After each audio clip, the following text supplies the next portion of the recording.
എൻ്റെ അപ്പൂട്ടൻ്റെ ബർത്ത്ഡേ ആയിരുന്നു കേട്ടോ. വാലൻറ്റൈൻസ് ഡേയുടെ അന്നാണ് ആളുടെ ബർത്ത്ഡേ. അപ്പോൾ ഞങ്ങൾ കുറച്ച് പായസമൊക്കെ ഉണ്ടാക്കി, കുറച്ച് ചെറിയ സദ്യയൊക്കെ ഉണ്ടാക്കി കേട്ടോ. അതൊക്കെ കഴിച്ചു. അപ്പോൾ വൈകിട്ടായപ്പോഴത്തേനും അമ്മയും വീട്ടിൽ നിന്ന് അമ്മയൊക്കെ വന്നിട്ടുണ്ടായിരുന്നു. അപ്പോൾ അത് കഴിഞ്ഞ് ഞാൻ അവനെയും കൊണ്ട് അമ്പലത്തിലോട്ടൊക്കെ ഒന്ന് പോയി, ഒന്ന് പ്രാർത്ഥിച്ചു. അത് കഴിഞ്ഞ് ഒരു 7 മണിയായിട്ടാണ് ഞങ്ങൾ പോയത് കേട്ടോ. അമ്മയൊക്കെ വന്നതിന് ശേഷം ഞങ്ങൾ അമ്പലത്തിൽ പോയത്. ഓഫീസിൽ നിന്ന് വന്നപ്പം താമസിച്ചായിരുന്നു. അപ്പോൾ പിന്നെ അപ്പോഴാണ് പോകാൻ സമയം കിട്ടിയുള്ളൂ.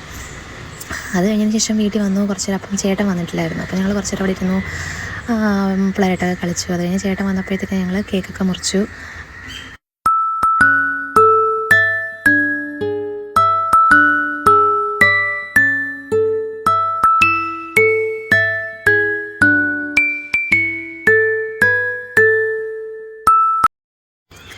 ഇത് തിരക്കിനിടയിൽ നമുക്ക് നമ്മളെ മറക്കാൻ പറ്റത്തില്ല. എൻ്റെ ചേട്ടൻ എനിക്ക് വാലൻറ്റൈൻസ് ഡേ ഗിഫ്റ്റ് ആയിട്ടാണ് വന്നിട്ട്. അപ്പോൾ ഞാനും എൻ്റെ ഒരു കൊച്ചു മിഠായി കൊടുത്തു. ഞങ്ങൾ എല്ലാ വർഷവും അങ്ങനെ ഒരു മിഠായി അങ്ങോട്ടും കൊടുക്കും കേട്ടോ വാലൻറ്റൈൻസ് ഡേക്ക്.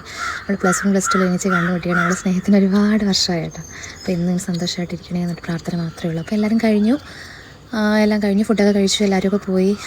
അത്രയേ ഉള്ളൂ. Tata bye bye, okay, see U.